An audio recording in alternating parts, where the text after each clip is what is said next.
On this episode of Arts Weekly, I'm speaking with Rick Steves, host and writer of the PBS series Rick Steves Europe. See, I've spent a third of my adult life living out of a carry-on-the-airplane-sized suitcase, 9 by 22 by 14 inches, hanging out with people who find other truths to be self-evident and God-given. And it's very challenging for me. I love my country as much as the next person, but I realize there are smart people out there who don't have the American dream.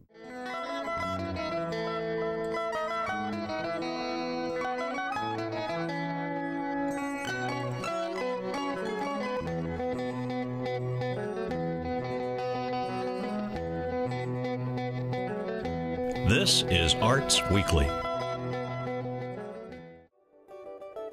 Arts Weekly is a production of the College of Visual and Performing Arts at IPFW, offering degrees in fine arts, music, theater, and visual communication and design.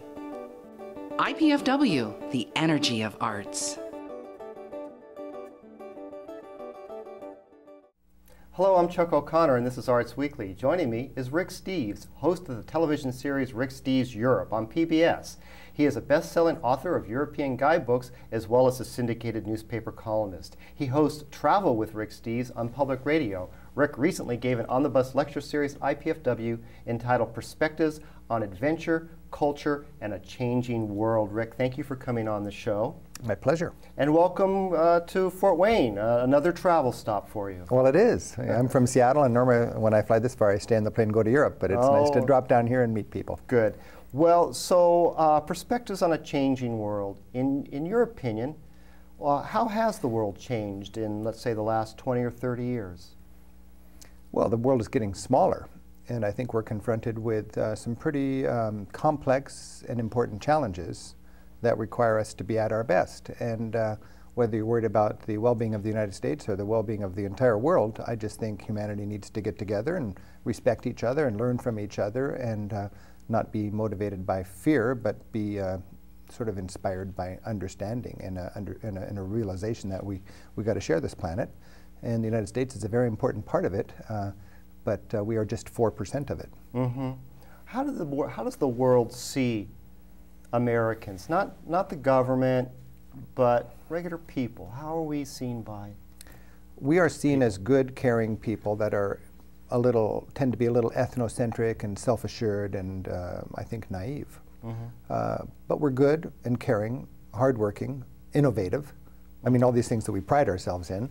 Yeah. I just feel like the rest of the world is sometimes disappointed in our insularity. And I'm surprised the rest of the world hasn't gotten together and established a fund that gives every American an international trip upon graduation from high school. I think it'd be the best couple $1 billion the rest of the world could ever spend. You know, that's funny, and I think you say with tongue in cheek, everybody should have traveled the world before they have a right to vote. And obviously you're not serious, but you are serious in a way, because it's important to be informed about the world. And why is that? Yeah. Why is that so? Well, it's an interesting thing. Think of the powerful avenues of communication and clout and politics in our society right now when we think of the discourse going on. You know, who are people listening to? Who are people manipulated by? Who are people inspired by? You know, regardless of your politics, you know, there's different players. What would happen to their effectiveness and their popularity if they were talking to a populace that had traveled and had a broader perspective instead of a closed perspective? Now, I don't know if it's fair to say a broader perspective is better than a closed perspective, but I find life is much more exciting and enjoyable and rewarding when I see myself as not threatened by the diversity on this planet, but celebrating the diversity on this planet and understanding what impact my country has on the rest of the planet and vice versa. It's just a beautiful mix, and there's so much fear in our society these days, and I find a lot of people are peddling fear with an agenda, and I don't like that. And I find that, frankly, fear is for people who don't get out very much. In a sense, what you're saying, it kind of reminds me of the Jackson Browne song. I forget the name of the song, but there's a line that says, "We're all lost inside our houses, and there's no time to find us now."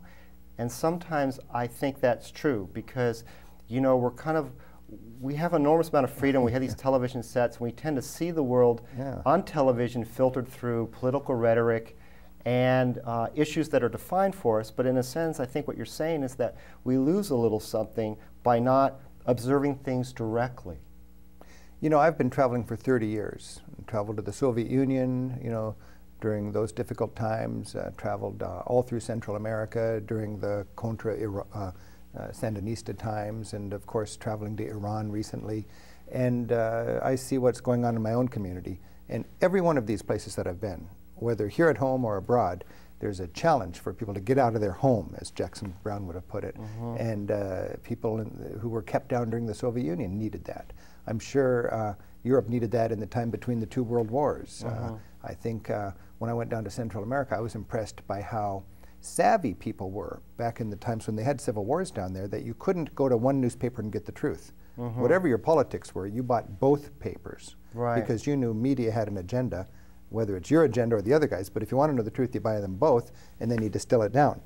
I, as a travel journalist or just a travel writer, really find that there's a huge value in going someplace. And I'm in a lucky stage in my career now as a teacher where I can kind of go wherever I want to go. For 30 years, I've been teaching travel. And if I look back, I didn't have any grand plan, but I've been teaching travel in the 80s, the 90s, and the last decade. And if I look at it, you know Maslow's hierarchy of needs, where, you know, animals take care of their lower needs first. The food and the clothing, and shelter. A roof over their health. And then you get into more rewarding, fulfilling, creative pursuits. And then you can, that's self-actualization. And then I think you can have selfless actualization on the very pinnacle of that. Now, if I think of my own travel teaching, there's a similar parallel pyramid of needs when you're a traveler. The bottom rung is the basic tips. How do I catch the train? How do I stay healthy? How do I find a good hotel? That was my passion in the 1980s. I wrote a book called Europe Through the Back Door. It was all about budget tips. Still important, but that's the foundation. You don't travel in order to stay healthy and find a room. That lets you enjoy travel. So then the 90s, my focus was on the next thing up this pyramid, and that was appreciating the art, the history, and the culture. And I wrote a book called Europe 101. And my thing was teaching about art appreciation and cuisine and wine and history and art. And then in the last decade, or basically since 9/12, I have been passionate about trying to inspire Americans to travel in a way that broadens their perspective, bringing home the most important souvenir, and that would be a world view. And that to me is the top of that pyramid. The top of the hierarchy. And that's what I'm talking about when I come to Fort Wayne with my Travel as a Political Act talk. That's the theme of my latest book, Travel as a Political Act book. I don't normally talk about my awards and so on, but last year my Travel as a Political Act book got the Travel Book of the Year award in the United States. Congratulations. Thank you, by the Society of American Travel Writers. And I bring that up because I'm just amazed that tourism, this is hula skirts and Kodak moments and all this kind of stuff, could say travel as a political act is a viable thing. And that's what we're talking about lately, is how can we, 4% of America, better understand the other 96% of humanity in our travels. That's fascinating. Yeah, and when we travel as Americans, we have a choice. We need to relax on the beach, and I'm all for that, and enjoy, you know, fruity drinks and nice cuisine and dancing girls or whatever you like. But then you can also have an empathy for people who are struggling, and it's not mutually exclusive. A good example to me is my family and I were planning on going down to Mazatlan, and a few years ago, and I was ready for a nice break, and I could just envision this nice stretch of pristine tropical beach, swept free of local riffraff, just me and my rich American friends there with a strap on our little plastic band on our wrist so we can have unlimited margaritas without having to pay more, and I mean, it's just paradise. And then I was invited to go to El Salvador for the 25th anniversary of the assassination of Archbishop Oscar Romero. To march with all these people that were the peasants. Who was a supporter of the Sandinistas and was a Roman Catholic bishop. He was a leftist, progressive, sympathetic with the peasants' cause in Central America, Archbishop Oscar Romero, and he was the leader of the church in El Salvador during that liberation theology time when they had that civil war going on in Nicaragua and El Salvador. And he was a champion of the people, and he said in his mass, "I'll be shot down and I'll rise again in my people." And then the next month he was killed. He had that prophecy. And he rose in his people. And I was there for the 25th anniversary of the assassination of this contemporary Nathan Hale for these people. He was a religious leader, but he was much more than that for these people. And I got to march with these people through their city, remembering him and their struggles. And I had the choice, lay on the beach in Mazatlan or march with the people in El Salvador. And for me, it was a slam dunk. There was I'll be no fun on the beach, I told my family. I need to march with those people in El Salvador. Not because I'm some saint or something, but just because I'm curious. It was cheaper, it was not risky, it was infinitely more educational and valuable from a stimulation and awareness point of view. And it's surprising to me how odd and almost perverse it would be for somebody to trade time on the beach for a hands-on educational experience that changed the way I looked at the world for the rest of my life. It was just 10 days out of my life a few years ago, and I'm so thankful for that. What's the reason you travel? To transform yourself, or what? Well, to better understand who I am and who everybody else is. You learn a lot about yourself and your society by going away from your culture. When you look at the United States from a distance, you can get a better view of just what's happening here, I think. Right. Also, if you recognize we've got problems percolating here, but it's hard to extrapolate and know where they're going to go if we don't deal with them. Right. Hey, you go to a country that's got a bigger gap between rich and poor than we have here. Then you come home and you realize even if you're motivated only by greed, if you know what's good for you, you don't want to be filthy rich in a desperately poor society. Right. You want to start paying for education for working class people who couldn't normally afford for education. Yes. You know, now that may seem like frivolous and not a smart idea if you really believe in free enterprise and everything, and this is sort of the tenor of the discussion. But everybody has to get in on the game in order for society to work. I mean, Yeah. there has to be a certain level of equality, That's of opportunity. That's that more of a Rousseau social contract, I think, rather than the Locke social contract. Is just you got to live together, and you don't want to live behind designer fortifications just because everybody else is screwing up in the game of capitalism. You know, there's a lot of blessed people for whatever reason that are going to have plenty of wealth and affluence and opportunity and power. But you go down to Central America and you can see what happens when you don't pay attention to that gap. Right. Even a middle-class neighborhood in El Salvador or Nicaragua they pool their money to hire an armed guard to stand in the corner to keep their kids safe. Of course, because the differentiation in income between the classes is so wide there. Not as much so, I don't think, here in the United States. Not yet, but we're on that trajectory. Right. And I'm telling you, it's a hellish existence. You go down there. Understand. Go down to El Salvador or Managua, and you know, rich people go to the mall, and poor people are out in the streets, and there's guards keeping the poor people out of the mall. I want to pick up on that thought about South America. We're going to take a little break right now and come right back. But we're going to talk a little bit more with Rick Steves about travel and what it does for the soul and for our society. Arts Weekly will return in a moment with Rick Steves.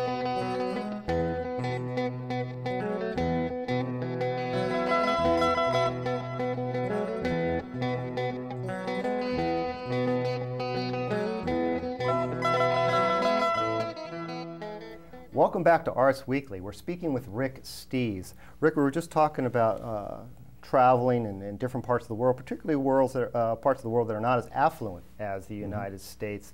I was mentioning at our break that my wife is from Colombia, South America, and we travel down there quite often. And we're always shocked by the disparity in income, the inequality there. But also, that country has been really racked by the drug trade.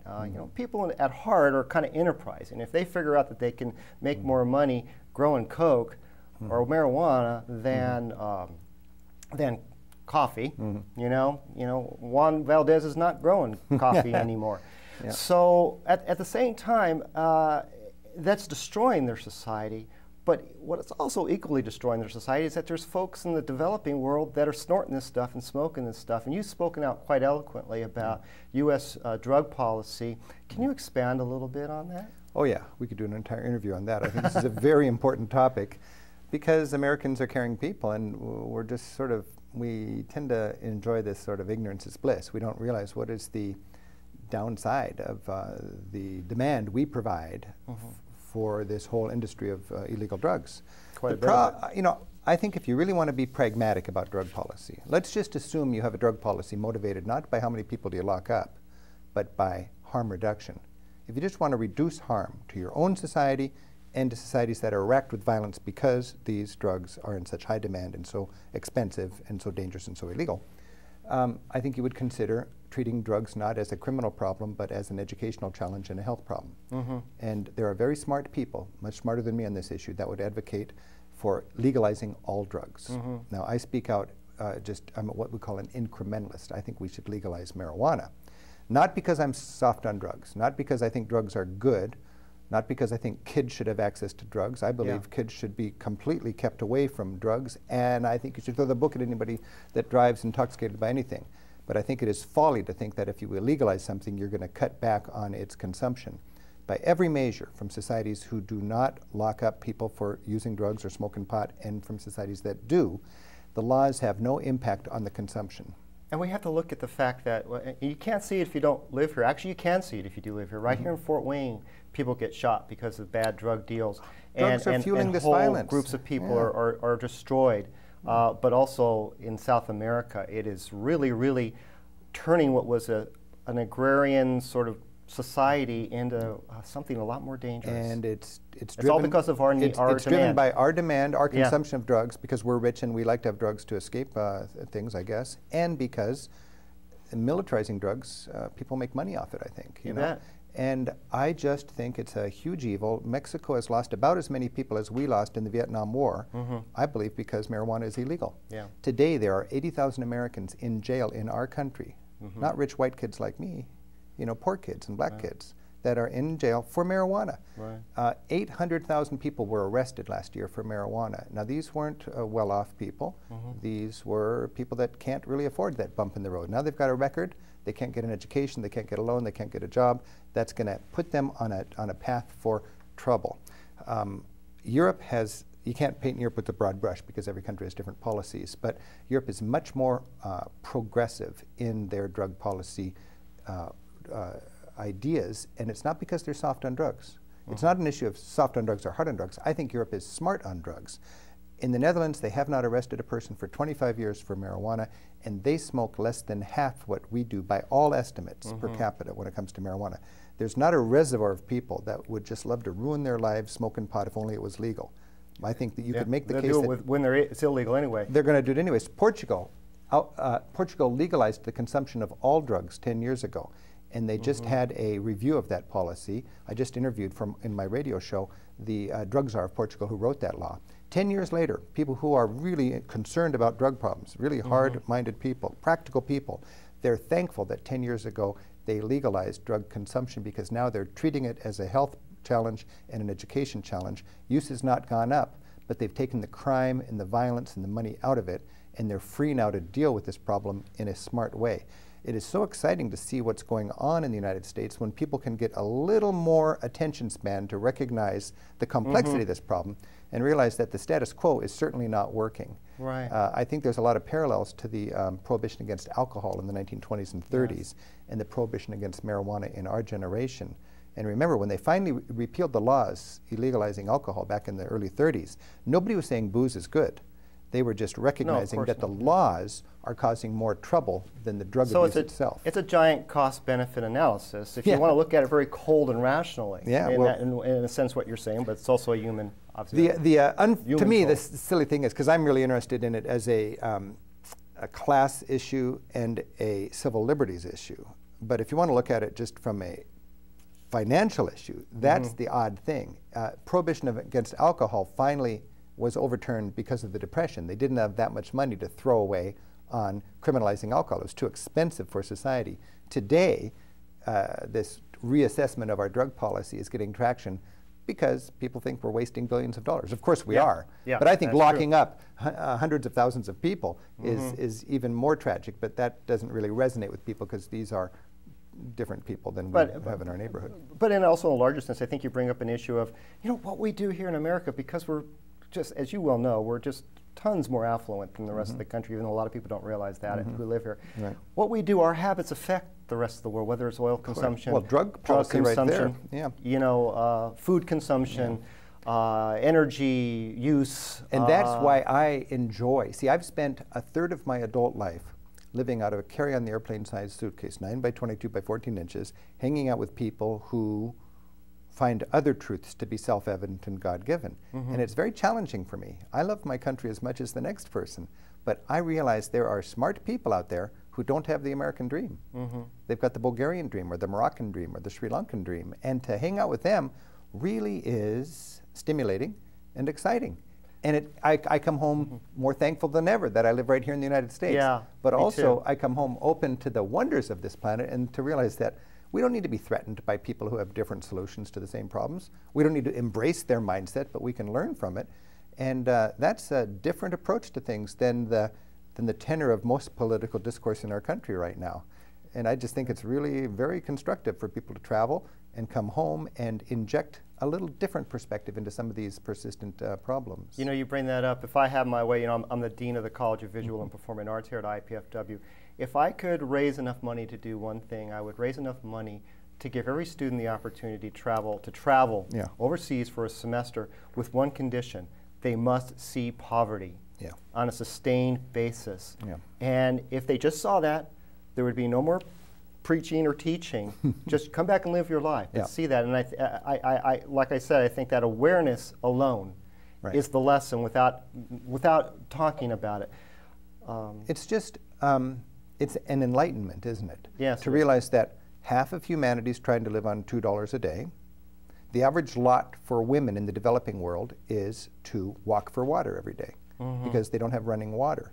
I mean, these are such fundamental issues, and we're so oblivious to them. And on the flip side, here in the affluent United States, we measure well-being materially, don't we? We don't say, what's your well-being? You say, what's your material well-being? Am I going to vote for that guy again? Am I better off now than I was 4 years ago? Better off is financial, economic, material. You can go to countries that have far less money than we have and find that the people are more fulfilled in their lives. I think that sometimes there's some countries, even though they don't have the wealth, they have more of a sense of family. They still live together. Yet I see that that's changing around the world. You know, I had the fortune of living overseas when I was a little kid. Our family did, even though I thought it was pure purgatory when I was 12 years old and wanted to play football and eat at McDonald's. but you know, it seems like people that used to live in the farm and live kind of a self-sufficient existence have now moved into the cities because the jobs are in the cities and the agrarian way of life is moving on. And I think that's a big problem. These cities are getting huge. You know, Cairo's exploding as we have this interview. They're just cauldrons of tons of people. There's just more people. The depopulation of the countryside moving into the city for the promise of jobs is a problem that cuts across cultures and so on. You see it in the developing world for sure, and you even see it in Europe. There's you know, in France, people are moving into the big cities. In Greece, 4 out of every 10 Greeks lives in Athens now. Used to be the case, and that leaves the salt of the earth communities depopulated with just, you know, old people or kids there. But the working men are in the big cities looking for that job. We don't want to discourage people from traveling and saying, "Oh my gosh, there's all these problems out in the world." Though, what do you say to Americans that have a fear of traveling? Maybe they don't speak the language, or they've never, you know, I think travel's on a lot of people's bucket list. Right. You know, they have a romantic. But it's surprising to me that how many people want to travel, but they think it's not safe. Right. That's my point. You know, if you're worried about safety, the most dangerous, let's talk not about individuals, but for societies, I think the most dangerous thing is for America not to travel. Yeah. For America not to travel, if ever I was going to be a doomsayer, if ever anything was going to bring our country down, if we are scared by people that are peddling fear in this society to the point that we stop traveling, then we become completely easy to manipulate by shrill news media, and it is really bad for our national security interests. It is critical that we get out and travel. I agree. I think courage is important. And when you travel to a country where they don't speak your language, it takes inner resources that's good for all of us to develop. Now, we've only got a few more seconds, but I promised my wife I'd ask this question. I'm taking her to Venice this summer. Can you tell me a good tip on a place to stay nobody else will know? Just between you and me? Just between me and you. Whoa. Well, there's a guy named Rick Steves who writes a great guidebook on Venice, and he lists all his favorite hotels there. The key, Chuck, is to stay in the town rather than on the mainland. Even if it's a little more expensive, you're going to save a lot of time and money by staying right downtown. Realize the city is inundated with cruise people and tour groups in the middle of the day, but early in the morning and after 6 o'clock, they empty out, and Venice becomes a small town of 80,000 people. And in fact, I knew that by reading your book. Rick, that's all the time that we have. Thank you so much for being on the show. It was a great discussion. Thank you very much. Good to be here. To learn more about how you can watch or hear Rick's television or radio programs, consult your local listings, or you can visit his website at ricksteves.com, where you can get all kinds of information on traveling. Missed us on PBS on Sundays? Arts Weekly can be seen Tuesday through Thursday on College Access Television, as well as YouTube, Twitter, and Facebook. Just search Arts Weekly, and you can watch our program on the internet. I'm Chuck O'Connor. Thank you for tuning into Arts Weekly. Join me next week with guests Derek Rees and J.L. Nave from the Fort Wayne Philharmonic and Charles Shepard from the Fort Wayne Museum of Art.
Recently, Arts Weekly spoke with Rick Steves from Rick Steves Europe. It's an enlightenment, isn't it? Yes. To realize that half of humanity is trying to live on $2 a day. The average lot for women in the developing world is to walk for water every day because they don't have running water. I mean, these are such fundamental issues, and we're so oblivious to them. And on the flip side, here in the affluent United States, we measure well-being materially, don't we? You don't say, what's your well-being? You say, what's your material well-being? Am I going to vote for that guy again? Am I better off now than I was 4 years ago? Watch Arts Weekly on Sundays at 7:30 p.m. on WFWA PBS.